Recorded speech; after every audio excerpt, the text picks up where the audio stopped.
A person wearing an olive-colored jacket and a wide-brimmed tan hat stands on a stage holding a microphone.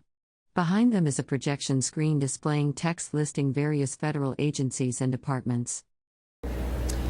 We are the National Park Service Mobile Outdoor Exhibit. We're able to travel the Lewis Clark Trail. We've been on the trail since 2003, celebrating the 200-year anniversary of the Lewis and Clark expedition. And now we're on our last 6 months returning to St. Louis, so we're doing a hasty return now. St. Helens is our first venue on our return, and we're really glad to be here. We're really glad to see the sun shining today. I would like to let you know or introduce Ray Gardner. He is the Vice Chairman of the Chinook Nation, and we're very pleased to have him here today. Today he is going to talk about Chinook tribal history and culture. So please welcome Ray Gardner. A wooden podium with brass fixtures stands on a stage. A tall brass lamp with a yellow light is positioned behind it. Text on the podium lists various U.S. government agencies including the Natural Resources Conservation Service and Department of Energy. Hi, welcome to all of you here. This would be the land of the upper river Chinooks. The Wascos, the Klickitats, the Cascades, all of our cousins that were up here. I'm from the lower Chinook. We were at the mouth of the Columbia River. We were comprised of the Clatsop tribe, the Wahkiakum tribe, the Cathlamet tribe, the Willapa tribe, and the lower Chinook tribe. That's what comprises the Chinook Nation. We were and still are, I always like to point out right off the bat, very much a presence at the mouth of the Columbia River. Even though there is some rumor that I've heard out there that we don't exist anymore, a rumor the federal government would like people to believe. But we have and always have been, always will be in our homeland. I like to point out for myself in particular, I descend from Huxville. Huxville was the chief of the Willapa tribe and was a signature signer of the Treaty of 1851. My family has always been on the Willapa River. We can trace it back into the 1700s. And myself, from the time I was born, the clinic I was born in, the windows in the room where I was born, faced the Willapa River. The house that I was raised in until I got married looked at the Willapa River. When I got married, I moved a little bit further up the river. And my wife and mine's first two homes, again, you could see the Willapa River from our home. 10 years ago, I moved further up the river, and I now own to the middle of the river. But I'm very proud of the fact that I can point out that my family has never, ever left where we came from. I think that's an important element to point out because it proves that we are there, that we are still there. So kind of what I'd like to do is kind of just go back and kind of give you an overview of where the Chinooks were up to where we are today. A good starting point is always 1792. That's an important date for the Euro-Americans because that was the day when Robert Gray with the Columbia Red Diva and the Lady Washington first showed up at the Columbia River. Now a lot of sailing ships had tried over the years to find what everyone called the Great River. They knew that was going to be a source of trade.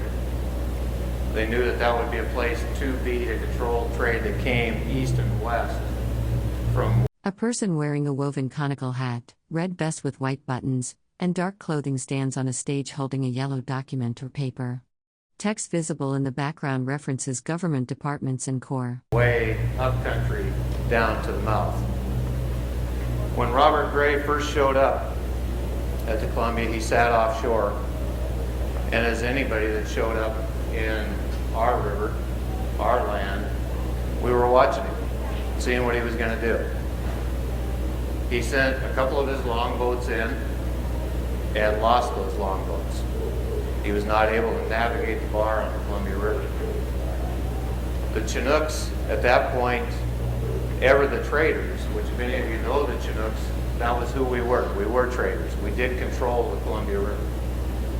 That was our source of power, was to be able to control anything that came in and out of that river. So when Gray showed up, we saw this as another source of someone to trade with. So we actually took our canoes and paddled out into the ocean, met Robert Gray, and led his ship back into the Columbia. So I'd like to say at that point, I think we can safely say that the Chinooks were the first bar pilots on the Columbia River. When we brought Robert Gray in, he came into what's now known as Baker Bay, down in the Oahu area. Trades were started with Gray. If any of you have followed Gray's journals or some of the things that he has done, he did not have the best rapport with tribes, and his ethics were not always the best. He'd had problems up north, and unfortunately had not learned from those. Now trade, if you look at trade in itself with tribes, as tribes would meet up to trade with each other, it was a social event. And when another tribe would come into the Columbia River, they would stand offshore, they would ask the Chinook permission to come in, we would grant them permission to come in, we would look to see what they had to trade. If it was things that were worth value, we would invite them into our villages, into our longhouses, and trade might go on for days or sometimes even weeks until it was all done. There was always feast to be had, there was dancing in the evenings. It was very much a social event. Gray never did get that. So when he was in Baker Bay, we started trading with him, started getting dark, and Gray was very reluctant to have tribes around his ship at night. So in his journals, it talks about one of our large Chinook canoes, well actually several, that were coming out, and he fired shots to scare them off. Now we didn't understand that because, like I said, trade was something that once you started, you went until it was done. So our canoes backed off, but they immediately came back. In his journals, A person wearing a woven cone-shaped hat, red cape with white shell decorations, and dark clothing stands on a stage holding a long wooden staff or pole. They appear to be speaking, with a presentation backdrop visible behind them. he talks about one of our large canoes. He doesn't say size. He says it was holding 20 plus men. He actually loaded one of his cannons and shot the canoe out of the water, killing everyone on board. That was our first contact with Euro-Americans. The reason I tell that part of the story is I think it's important because it establishes how much the Chinooks had the need to establish trade and keep that hold on the Columbia River. Tribal culture. You lose an elder or lose people in the tribe, everything ceases until you can properly take care of those people, get them properly buried, have the ceremonies that are needed to take place. It points out how much the tribe wanted to control that trade, because the very next morning they were back out there trading with Gray again. So it really emphasizes that need that the tribe had to control that river and make sure that trade did go through them. You come forward from Robert Gray, there was other ships that came and went. And our next big contact that was established in history was Lewis and Clark when they got to the mouth of the river. One of the questions I'm usually asked, so I just go ahead and incorporate it in anymore, is what did the Chinook tribe think of Lewis and Clark when they got to the mouth of the Columbia River? Now you got to put this all in perspective. When Lewis and Clark got to the mouth of the river, they'd been out there, they'd been subjected to all of these things in this journey, which I will say is a huge feat. I mean, I think it's wonderful that that group of people were able to make that trip and not lose a single person in all the rivers that they were in. That's huge. But when they got down there, they basically had gotten rid of any trade items that were of any value. They had no food. They were huddled behind a rock, a dismal niche. Their clothes were rotting. They were basically stuck behind this rock. Even in their journals, they talk about how they look up and to their surprise, they see a Chinook canoe coming across the river. Now, I would like to say maybe we did it to add insult to injury, but not only were we staying upright in this river that they could not even get their canoes off the beach, our chief was standing up and about. So our first opinion of Lewis and Clark was this is a pretty pathetic bunch of people. But again, in perspective, we had been trading for several years with Euro-Americans prior to Lewis and Clark's arrival. So this was not our first. A person wearing a woven cone-shaped hat, red cape with white button details, and dark clothing stands at a microphone holding a long beige document or scroll. Behind them is a wooden structure with partial text visible on signage. Contact with the outside. So we had other things to judge it off of. Always kind of like to add in one thing right here where as much as things change, some things never do. You come forward to 2002. The first group was coming down the river from Lewis and Clark, making a trial run. Just kind of seeing how things were going to go, being on the river, having their canoes out there, which I might add, those aren't canoes they have, they're hollowed out logs. They don't have canoes. But when they came down, we knew they were going to be there, so we took one of our canoes and we stuck it into Chinook Cove, waiting for them to go by. We had several of our elders down there, and our plan was actually to, when they arrived, to bring our canoe out, follow them down, come up the shore behind them, and gift salmon to our elders, and then get back in our canoe and leave. Now the significance of that was when we first met Lewis and Clark, we offered them salmon and they turned it down, and they wanted to trade for our dogs. So we thought there was some semblance of just offering the salmon to our elders and leaving. As we're sitting down in Chinook Cove, waiting for their canoe to come by, and one of our elders came down to the cove and they said, well, they're already down in Chinook Park. And our first question to the elders was, well, how did they get here? We've been here for hours, they haven't gone by. They said, well, they couldn't keep their canoes upright, so they trucked it in. Obviously, some things don't change. And as in history, at that point, we came out of Chinook Cove, paddled down the river, and came in to greet them on the beach. They were just as amazed as I'm sure they were 200 years ago. But it has been fun with that, kind of laughing with the reenactors and having a good time with that. But if any of you were able to be down at Chinook Park last winter when we had the reenactment of the tribe meeting Lewis and Clark, it was a wonderful day. We came in, we gifted them salmon, they accepted it. It was great.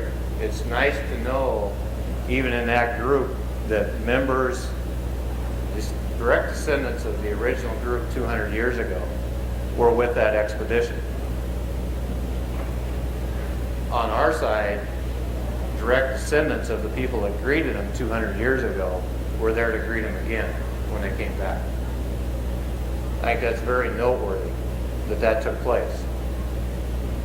As you move forward from Lewis and Clark, which some would say is monumentous, we kind of claim it as a non-event. They showed up and they left. But as you move forward with the A person wearing a woven cone-shaped hat and red scarf stands at a microphone, holding a wooden staff or pole. Text visible in the background references Army, Energy, Land Management, and Engineers. Chinooks, a lot of things have transpired since then that have affected our people, our nation. As I said, I descend from Huck Spelt, who was a signature signer of the Treaty of 1851. That was a Tansy Point Treaty. That was some of the first treaties that were entered into between tribes along the coast and on the Columbia River and the federal government. Now, for some reason, obviously none of us will ever know why, Congress failed to act on that treaty. So even though all of the chiefs of the tribe signed that treaty, it has never been put into place. The federal government came back in 1855. They wanted us to enter into a treaty at that point. part of the things with that treaty would have moved our people off of the Columbia River, off of the Willapa, and pushed us all north to where the Quinault Reservation is. Now, the Chinooks and the Quinaults had never really been friends. So obviously that was not somewhere we wanted to go. Plus the fact that we didn't want to give up the Columbia River and Willapa Bay. So we refused to sign that treaty, which then Stephen stormed out of the negotiations. And that was our last official contact with the federal government as far as the treaty was concerned. Now, after you go through the treaties, the Chinooks were still considered a tribe. They were recognized. They received services from the federal government. My grandmother and my great aunt, actually all of my great aunts, were from the generation that the government came in and took them from their homes and placed them in tribal schools. Now the reason for that was, as they went forward and they commented themselves, they wanted to assimilate the people into today's society, and they wanted to take the Indian out of the Indian, was the way they claimed it. Now my grandmother and my one great aunt ended up in a tribal school together. It ended up they were punished because they spoke in Chinook language, and the school did not like that, so they removed my great aunt and took her to a different school to make sure that they could not even communicate to each other in their own language. Even beyond that, through the Land Allotment Acts, when the federal government was giving land to tribal members in trust, the tribe was still recognized. Through different treaties, Treaty of Olympia, some of those, the Chinooks are mentioned in those treaties. Now, we did not have people. A person wearing a woven cone-shaped hat, red cape with white buttons, and dark clothing stands on stage holding a long wooden stick or staff. Text visible in the background references government agencies and bureaus. Signed those treaties, but we were in those treaties and they were signed. One of the things that happened with that is the federal government realized that they had 6 tribes that were fish-eating tribes that had never been given land. So, if any of you are familiar with the Quinault Reservation, the original Quinault Reservation was 10,000 acres. And that was the reservation for the Quinaults.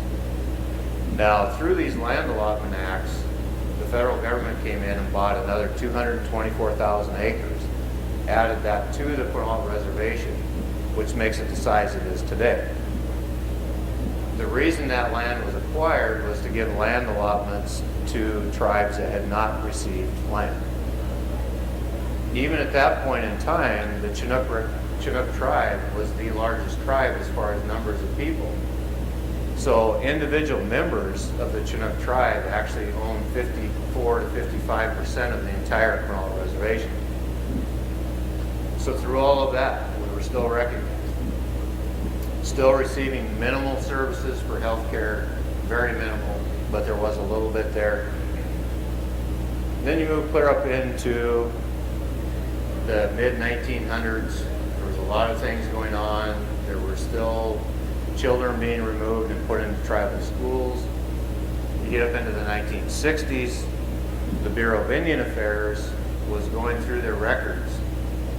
And as they were reading these tribes and going down the list, they had someone in the Bureau of Indian Affairs decided, well, I've never heard of this tribe, this tribe, this tribe.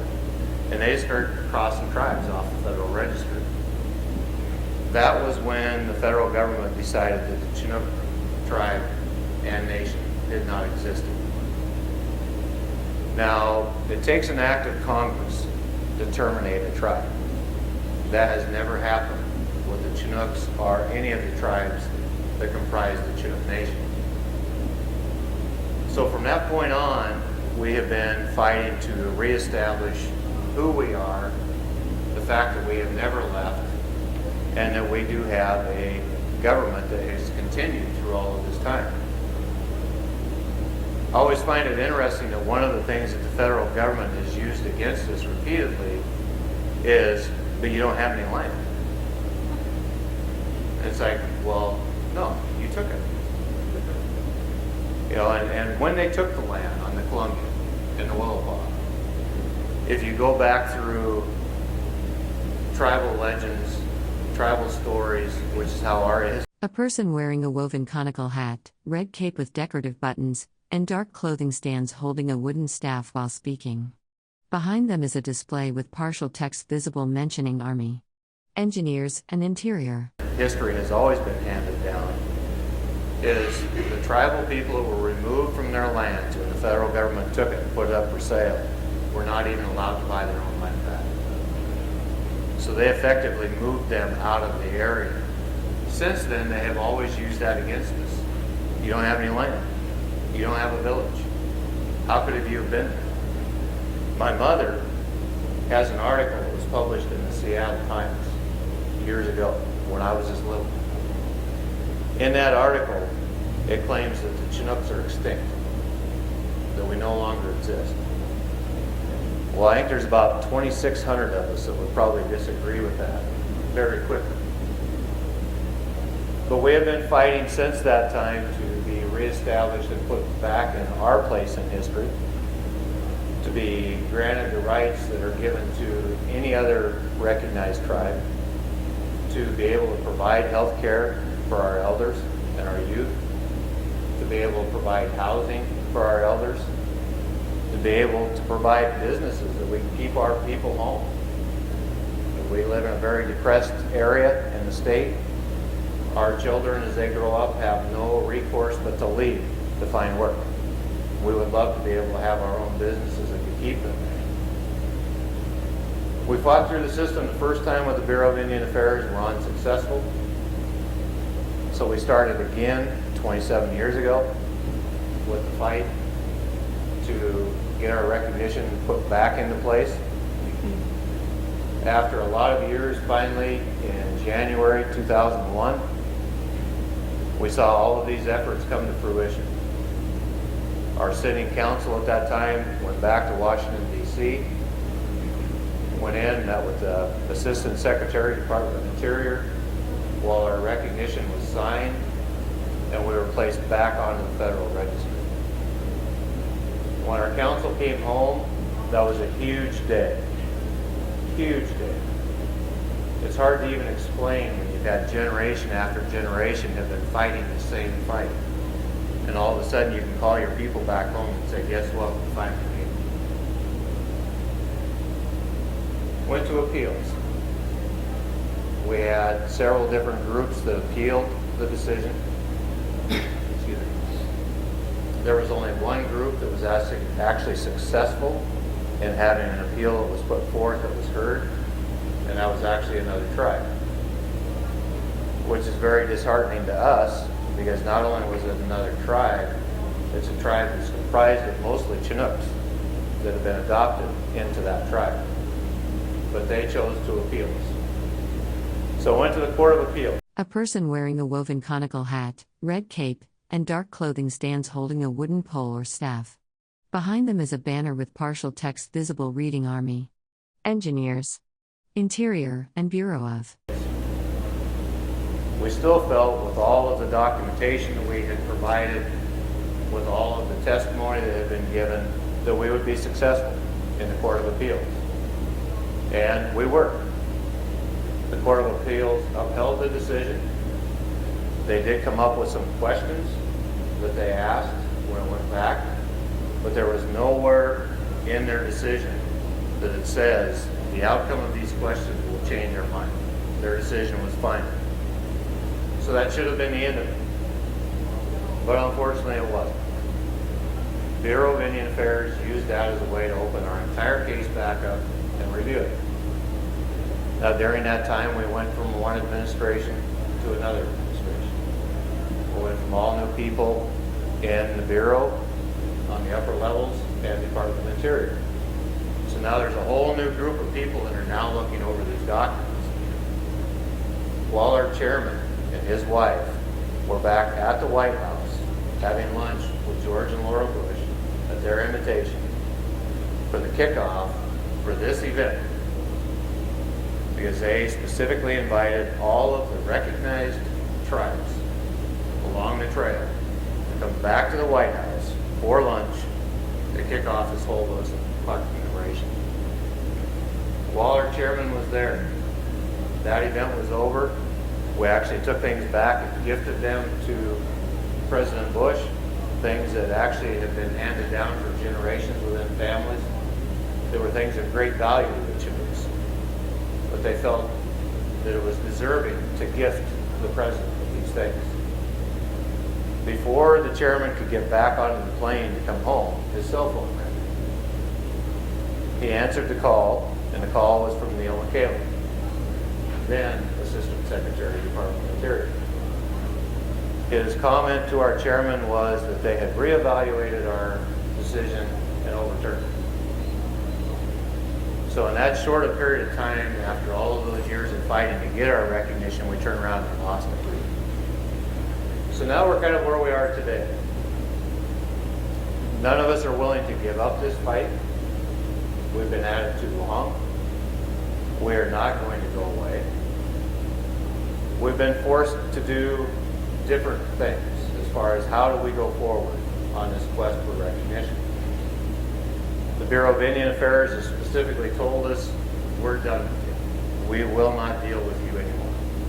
You used every avenue that you have with us, go away. We didn't think that was a viable answer. So the chairman, myself, and another council member. A person wearing a woven cone-shaped hat and a red and black jacket stands indoors holding a wooden staff or pole. Text visible in the background references the Army Corps of Engineers and the Interior Bureau of Service. Went back and spent some time back in D.C., went and talked to 29 members of Congress and the Senate, and said, why don't you guys submit a bill to grant us our recognition, which is within their power to do. When we were back there, they first offered us a bill that they said, we'll submit this, which basically would have recognized us in name only. We would have had no gathering rights, we would have had no fishing rights, we would have had no hunting rights, we wouldn't have been entitled to health care. Basically, it would have been, we'll give you your name back. Well, nobody's ever taken our name away. So we refused it.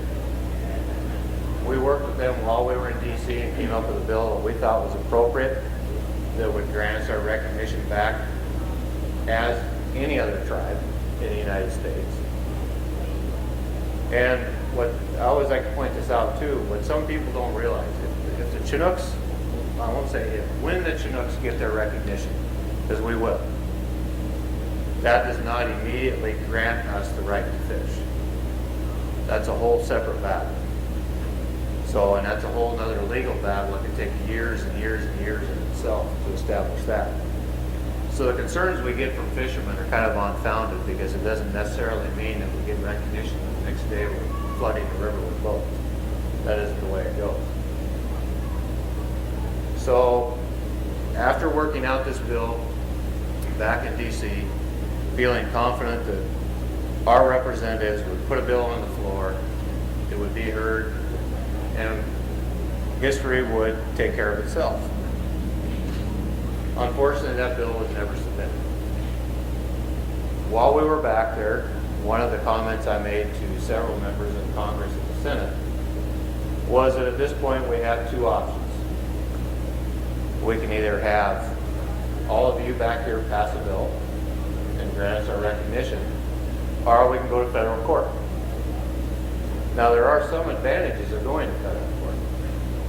The one main advantage is if you sue the federal government for recognition, no one else is allowed in the courtroom other than you and the federal government. So all of the people over the years that have appealed this, be it the crabbers, the salmon fishermen, or the other tribes, would not have a say in court. One of the things I pointed out when I was back there, that's not the way we want to go. It would cost us a lot of money, it would cost the federal government a lot of money, and it would be a lot easier to just go through the bill process. Unfortunately, the response that I personally was given by several members back there was, it's not our money. Now, I didn't think that was a very good answer either. Because basically, A person wearing a woven cone-shaped hat, red sash, and dark clothing stands at a microphone holding a wooden staff or pole. Behind them is a dark wooden podium with gold text visible on its front. They were saying, if you want to go forward, go to federal court. So that's kind of where we're at this point right now. We're still hopeful that someone in Congress or the Senate will submit a bill on our behalf, but we're also in the process of interviewing attorneys and getting ready to file in federal court. Because like I say, we always were and still are a very proud people. We're proud of who we are. We're proud of where we came from. We're proud of our culture. We're proud of the fact that we have been reviving our culture. Over the last 5 years, we brought our first salmon ceremony back. It's probably been the first time in about 100 years that had been practiced. We're now in the process, we're going to start opening that up to other people and letting them come in and see what we do. And we don't find it at all odd that since we started having our salmon ceremony again, the salmon population in our area has increased.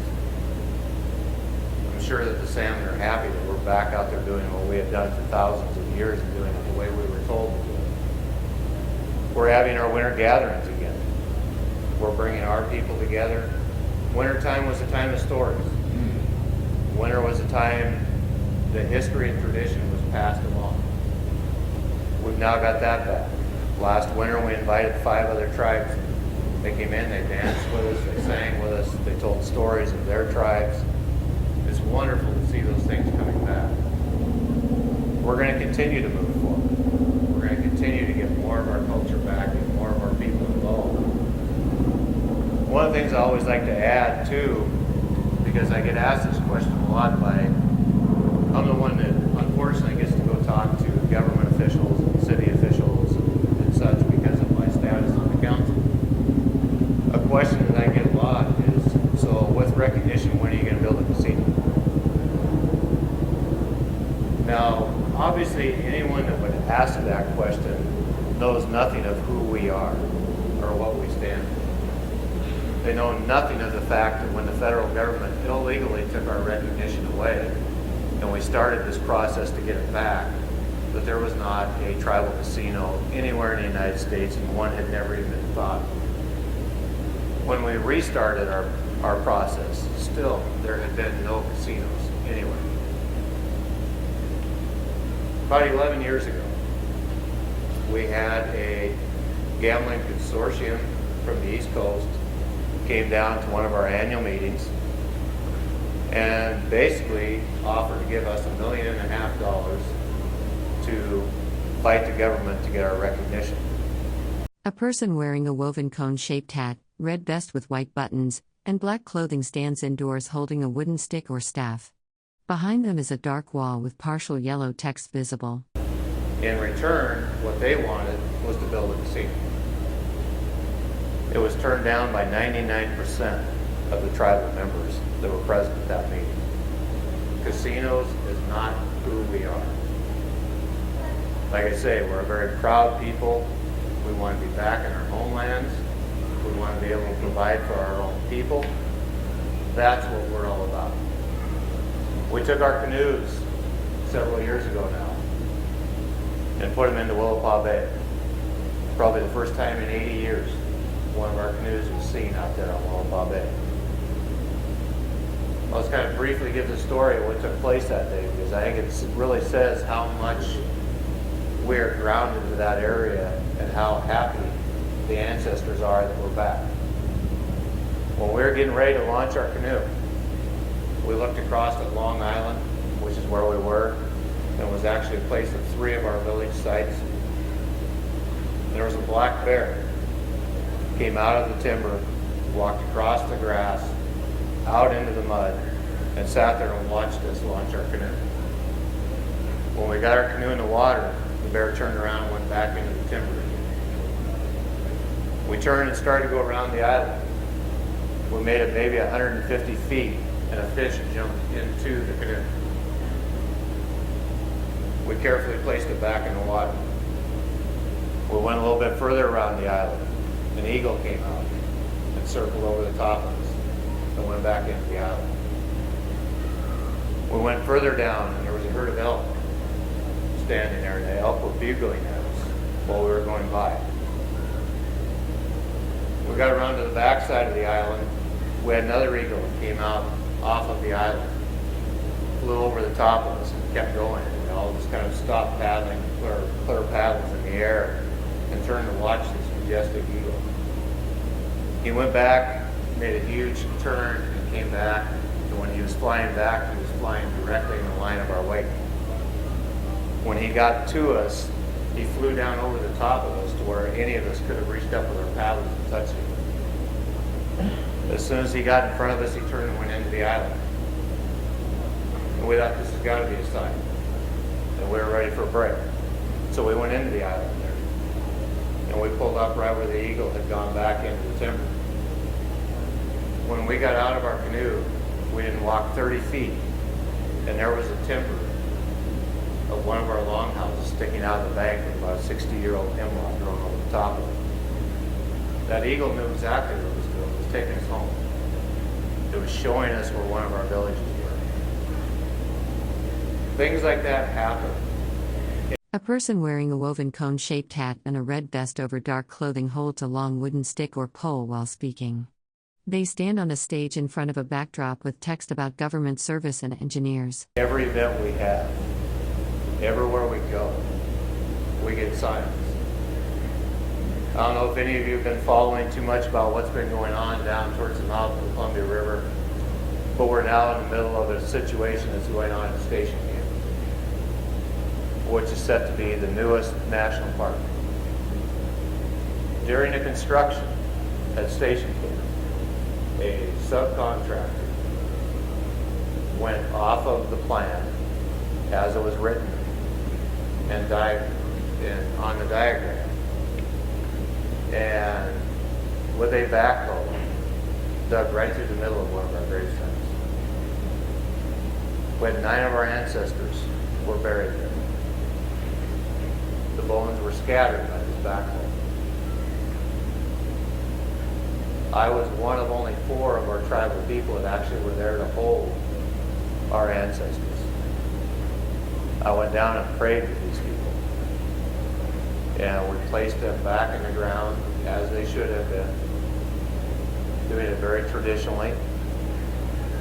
We have now got them covered up and protected, and hopefully no one will disturb them. But it has put the national park on hold, because obviously the tribe is not favorable of now having a highway run right over the top of our ancestors. It's not something we want to see happen. We had a special council meeting in January, and 94 or 95% of the people over there that were voted for the tribe to shut the project down. There's been mixed emotions from the public when they heard that that's what we did. One was, how could you shut down a national park? It needs to be there. Most of them can't understand why we would take the stance that we did. I can understand it. And I think any of you could, if it was your family that had been disturbed, and now they just want to put them back in the ground and build a highway. I don't think anybody would want to see their ancestors subjected to that. We are still at the table with all of the state agencies and the federal agencies. I have met with them several times. We're going to be meeting again next week. We do want to work out a compromise that our ancestors can be protected and they can build their park. We don't want to deny the people the right to know what went on there with Lewis and Clark, but also with the Chinook tribe. So to have that park there is to our benefit as well. Now, one of the reasons I brought this. A person wearing a woven cone-shaped hat, red beaded vest, and black jacket stands holding a wooden pole or staff. They are positioned on a stage with partially visible text on a dark backdrop behind them. And it's actually a question that was asked before I even started. Is the first question I got was, what is it? Well, obviously it's one of our canoe paddles. The next question is, well, why did you cut a hole? These were Chinook River paddles. Probably the only tribe that I've ever known that ever made paddles like these. This is carved out of Oregon ash, so it is a hardwood. The tips are very strong. The reason for these is when we would get into shallow water and you get rocks and roots that the canoe would get hung up on. If any of you have ever spent any time in a canoe and you have a paddle with a nice point on it, and you try and hook that on something to pull yourself through that shallow water and it slips off. Well, with this we could actually hook over rocks or roots and pull. The other purpose for this was used for gathering wapto roots. So when the women would go out to harvest roots, not only was this a functional paddle to get them up into the small waterways and shallow water, but once they got there, they could actually use the points to stick into the ground and turn it back and forth to work the roots out. So it was actually a very functional tool as well as a paddle. We did have, when we were ocean going, we did have the full tip on our paddle, which we did spend and have been spending more time out there in our canoes. We were known for going as far north as Vancouver Island area in our trade and as far south as Northern California. So we have over the years spent a lot of time going up and down the ocean, but we also spent a lot of time coming up and down this river. It's pretty well documented that some of our canoes that came up to Solano Falls on trade runs were in the neighborhood of 60 to 70 feet long. Now, when you think about that, half of the boats that are out there now aren't as long as our canoes were. The Haidas also were known for the length of their canoes. They were known for coming down the coast in their 60 to 70 foot war canoe. I work with a Haida member that actually works in the Grace Harbor Historical Seaport. And we've done a lot of work between the tribe and the seaport with the Lady Washington because of the connection with Robert Gray. The captain of the Lady Washington was shocked to hear that we had canoes that were longer than his tall ship was. Kind of puts into perspective how large these canoes were. With that, it kind of gives you, I could spend all day long talking about who we are, where we were, how we got to where we're at. But I think it's probably a good place to go ahead and cut it off and see if A person wearing a woven cone-shaped hat, red vest, and dark clothing stands at a podium holding a long wooden staff or board. They appear to be mid-speech at an indoor presentation venue with partially visible text on the wall behind them. anybody has any questions that I can answer. If you have any questions, we'll bring a microphone around so everyone can hear you. I know this is heresy, but what the highway over the bridge that be protected. Correct. I won't argue that. But personally, if it was directly my ancestors, I wouldn't want traffic running over the top of them day in and day out. Now, does that happen all over the place? Probably.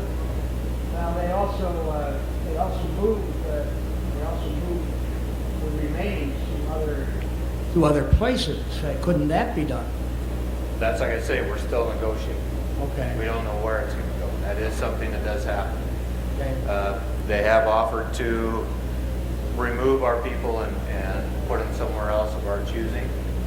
And they have even offered some possible sites for that to take place. They're also working with us as back at the Smithsonian, there remains of 29 of our ancestors back there, which we would like to bring back home. So, yes, there's a lot of different options that are out there. We haven't ruled any of them out, but as of now, with our ancestors where they are, we've clearly said we do not want a highway built over the top. Any other questions? No. But we did hunt seals and sea lions, but we were not a whaling tribe. It is documented back in our history that occasionally if a whale would come up on the beach, we would harvest it and use the parts of it. The macaws, and that was actually a question I had earlier today when I was walking around, was about whaling and about the macaws, and they asked if we were involved in that at all, which we weren't. But I have the greatest respect for the macaw tribe and the fact that they want to whale. The reason for that is I'm a firm believer in treaties, and the treaties need to be upheld. The macaw tribe was the only tribe to specifically leave language in their treaty that granted them the right to whale. So that is in the treaty that was signed by the macaw tribe and signed by the federal government. So I feel like they have the right to whale, and I feel that the government needs to observe that treaty.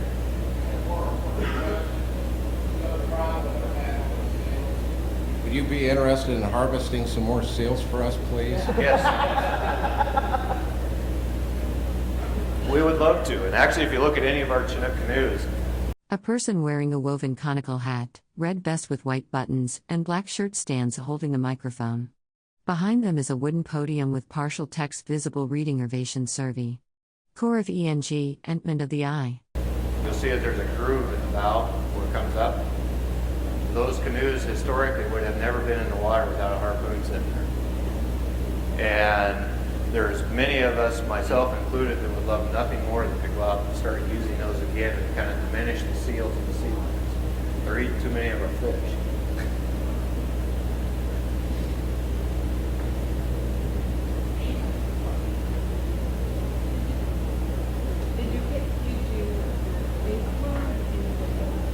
Did you include in the animals that you harvested? A wooden podium with a yellow microphone stand is visible on a small stage. Behind it, text on a dark banner lists several U.S. government agencies, including the Army Corps of Engineers and Department of Energy. The sea otters, were those, I noticed they're mentioned several times in this newspaper that's produced here. Yes. The sea otters were very important to the tribes. One, because it was the most valuable fur. So the tribe did harvest sea otters a lot. And actually with Gray and a lot of those other first traders that came in, that's what they were after, the sea otter. And I know that when the tribe would trade with the Euro-Americans, that was usually the very last thing we'd trade to them, because we also knew it was of the greatest value. So that, beaver, muskrat, mink, or really just about any animal that had fur we used. A lot of deer hunting, elk hunting. We used all the hides for, our moccasins to whatever. We weren't ones to wear buckskins out on the coast because they rot, so we wore cedar, which I don't know. I would think would have been kind of uncomfortable. Very functional.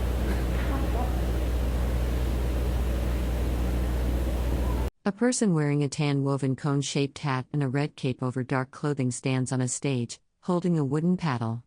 Behind them is a backdrop with text listing various government departments and agencies. If the government closes down the salmon fishing for this season, what effect will that have on your tribe? On our tribe, it really wouldn't have any, because without recognition, we have no fishing rights anymore. So the members that we do have that are fishing commercially are fishing on state licenses. The rest of us are recreational fishermen. So on us, it wouldn't have any impact. And I'm not quite sure, going through the Bolt decision and having to follow that down, if they could actually shut the tribes down or not. I think that would probably become a huge court issue in itself.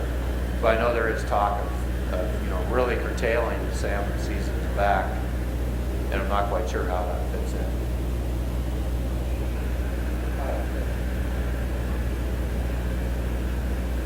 Is it true the Siletz is who is recognized as having this land here?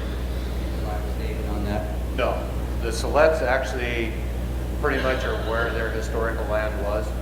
I find it interesting they have their casino named Chinook Wind, but no, they're pretty much down there, and there's other tribes between them and up here. There are tribes that lay claim to this.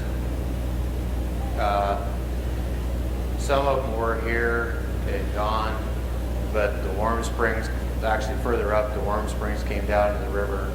The Nez Perce actually can lay claim to some of the Columbia River area. The Yakimas, the Umatillas, the Grand Ronds, there's several that could actually say that they had been here. Now, the tribes that actually were here were Chinook-speaking tribes. So part two of my question is, whoever is recognized, let's say around Bonneville Dam, could you, in conjunction with them, you think, help on the sea lion issue, harpoon some sea lions? Because last night I heard finally they're going to ask the federal government if they can kill some sea lions, which will be a big hoopla, you know. And that's what a lot of people have said around here is, gosh, I wish the Native Americans could go harvest some legally, you know. I think it would have an impact, and I think we would be able to. Interestingly enough, even without being recognized, I've had people within the federal government that choose to remain nameless that have asked if we would be willing to come up and get some sea lions at Bonneville Dam. They've also asked us if they were to trap them and kill them, if we would be interested in harvesting the meat and the skins, which we would. And I've told them that we would definitely enter into those negotiations with them if they get to that point.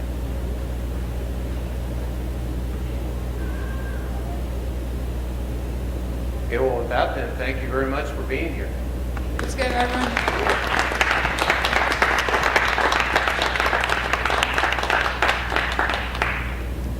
Our next presentation will be at 4 o'clock. It's reminiscing about Meriwether.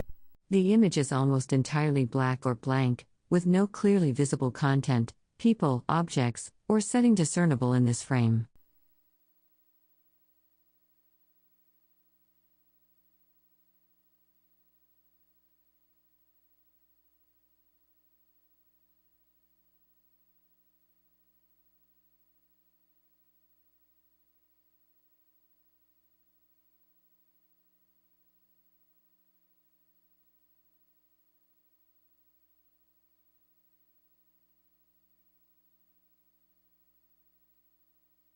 The frame is completely black with no visible content, text, or distinguishing features.